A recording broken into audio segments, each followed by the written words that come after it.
Pemirsa, terima kasih Anda masih terus menyaksikan NTV Prime dan kami masih membahas jelang laga Timnas RI melawan Jepang, Garuda melawan Samurai Biru besok yang akan diselenggarakan di Stadion Panasonic Suita, Osaka, Selasa 10 Juni, kick off pukul 17.35 dan saya masih bersama dua narasumber yang bergabung melalui sambungan Zoom. Ada Muhammad Reza Hasrul, fans Garuda di Jepang, dan juga Budi Sudarsono, mantan striker Timnas. Saya akan ke Mas Reza lagi untuk bercerita soal bagaimana kemarin ikut penjemputan Timnas pada saat tiba di Jepang tidak, Mas Reza?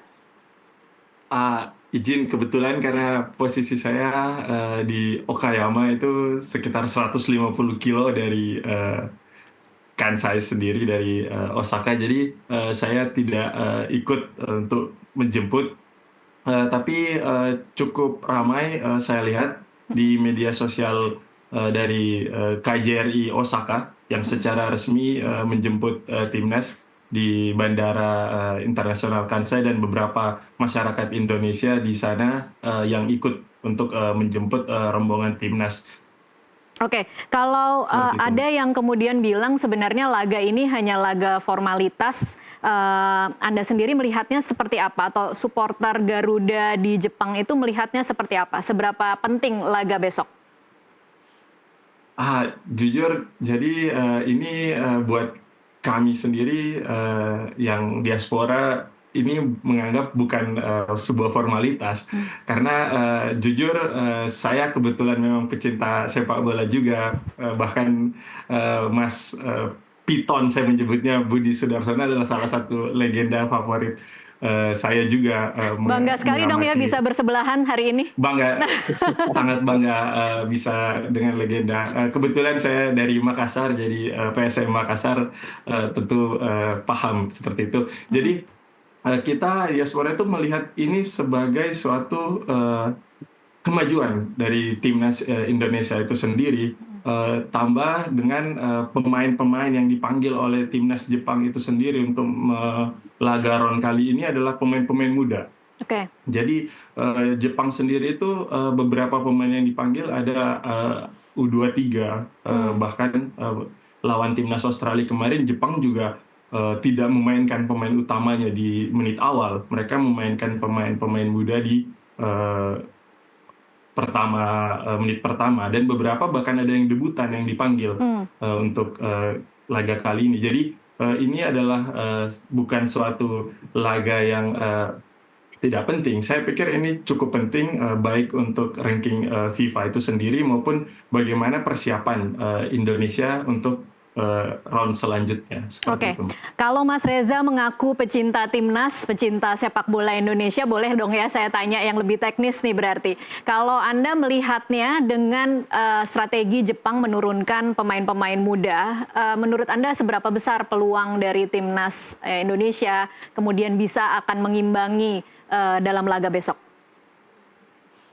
Saya setelah melihat laga terakhir Indonesia kemarin, saya melihat sudah mulai padu skemanya, yang di pemain-pemain yang Coach Patrick mulai padu apa yang diinginkan Coach Patrick itu sudah mulai bisa diimplementasikan. Jadi waktu untuk adaptasi itu sudah cukup. Jadi untuk laga akhir, untuk hasil akhir untuk laga besok, kita tidak berpikir hasil akhir dulu. Yang penting bagaimana bisa timnas menunjukkan pola permainan sesuai dengan yang diarahkan oleh pelatih. Terkait hasil akhir nantinya, Mbak, itu bagaimana hasil baik berpihak kepada kita, itu kita main nothing tulus saja dulu, bermain lepas, memberikan yang terbaik buat ini, karena supporter Indonesia ini yang datang bukan hanya dari Osaka sendiri, Mbak. Yeah. Jadi sebelumnya bahkan awalnya itu kan stadionnya bukan di Suita.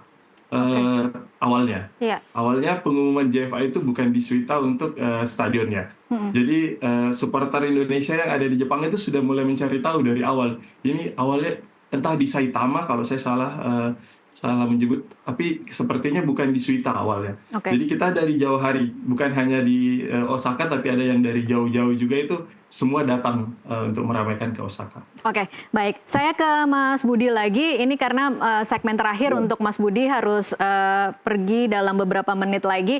Mas Budi, mungkin catatan sedikit dari pertandingan terakhir Indonesia melawan Cina. Dan saya ingin mungkin pandangan Anda sebagai striker ketika kehilangan dua winger. Kemarin kan memang digantikan ya. Kita tidak punya Marceng, kita tidak punya Ragnar. Kemudian ada dua orang yang menggantikan. Apakah sebagai striker itu cukup berpengaruh? Kalau yang kemarin kita lihat, kita sudah agak mulai bagus, Mbak. Apalagi sebenarnya kemarin yang dikatakan Pak Erik, kita sudah punya 11 kali 2 pemain yang diturunkan di tim nasional, itu menurut saya juga benar juga. Karena pemain cadangan dan pemain inti itu tidak jauh beda seperti itu. Itu yang diharapkan sebenarnya di tim nasional seperti itu. Jadi siapapun itu yang diturunkan, itu akan berpengaruh untuk tim nasional. Untuk permainan tim nasional seperti itu. Jadi kalau kemarin kita lihat tidak adanya dua winger kayak Marcelino, nah itu menurut saya juga bisa diisi dengan adanya Egy, diisi dengan adanya Kambuaya, itu menurut saya juga sangat bagus juga gitu, sebenarnya seperti itu. Baik, Mas Budi, kalau Anda sendiri berharapnya siapa pemain Indonesia yang mungkin bisa menjadi faktor pembeda dalam laga melawan Jepang besok? Nah, menurut saya untuk besok kayak Egy, kayak Kambuaya, menurut saya juga bisa dimainkan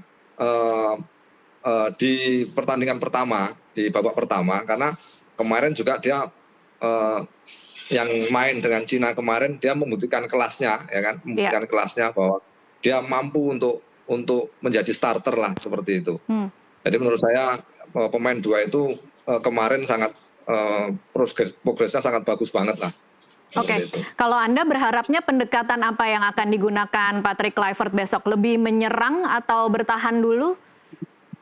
Jadi kalau saya rasa kita juga realistis ya dengan Jepang. Mungkin kita jangan sampai terlalu terbuka, karena kemarin kita terbuka pertandingan yang dipegang oleh coach Kluivert dari pertandingan pertama lawan Australia, kita main dengan kick and rush atau yang dibilang permainan Belanda, kita juga kurang sukses menurut saya. Tapi dilihat dari situ pertandingan kedua juga kita menang sama Bahrain dan kemarin juga kita menang. Menurut saya progres tim nasional sekarang sudah mulai naik. Jadi besok itu menurut saya jangan terlalu terbuka dan kita juga belajar dari yang kemarin-kemarin, dan kita mau lihat kualitas pemain tim nasional yang selama ini kita mungkin jarang ketemu, hanya TC cuma berapa ini, mungkin chemistry-nya yang kita perbaiki, mungkin di situ ininya plusnya di situ, Mbak. Jadi jangan sampai yang penting besok itu ya itu dibilang Mas, ini harus nothing tulus, karena kita nggak ada ngejar, karena kita sudah masuk di round keempat kan gitu. Jadi kita untuk menatap untuk round keempat bagaimana permainan kita seperti itu. Oke, Mas Budi, mungkin terakhir apa yang perlu diwaspadai dari para pemain Jepang? Wah, kalau pemain Jepang ini yang perlu diwaspadai sebenarnya dia pemain muda, banyak pemain muda yang dipanggil, ya, banyak pemain debut juga yang dipanggil. Ini kan beda dengan pemanggilan kita tim nasional. Kita banyak pemain yang terbaik kita panggil. Tapi kalau Jepang, karena dia sudah memastikan lolos untuk babak berikutnya, dia akan memanggil pemain-pemain yang istilahnya yang pemain muda yang mungkin nanti disiapkan Jepang di pertandingan yang akan datang seperti itu. Ya, yang kita hadapi biasanya kalau permainan Jepang adalah permainan cepat dari kaki ke kakinya. Itu yang kita waspadai. Dia permainan tika-tiki itu dia bisa terapkan ketika dia di garis pertahanan kita. Itu yang kita antisipasi. Memang emang kualitasnya pemain Jepang memang seperti itu. Baik, Gitu. prediksi hasil minimum dan hasil maksimal mungkin Mas. Minimumnya seperti Kalau saya apa? mendoakan seri aja, Mendoakan seri, oke. itu sudah menang buat kita lah. Oke. Jadi biar progres kita dan kita dapat poin juga di ranking FIFA nanti. Oke, baik. Jadi Gitu. seri sudah bagus ya Mas Budi kalau bisa dapat seri. Sudah bagus, Pak. Bagus banget, sudah bagus buat kita. Oke, baik. Kita akan break dulu sejenak, tapi terima kasih Mas Budi untuk waktunya bersama kami di NTV Prime. Siap. Pemirsa tetaplah bersama NTV Prime, kami masih akan kembali dengan sejumlah narasumber baru lainnya. Tetaplah bersama kami.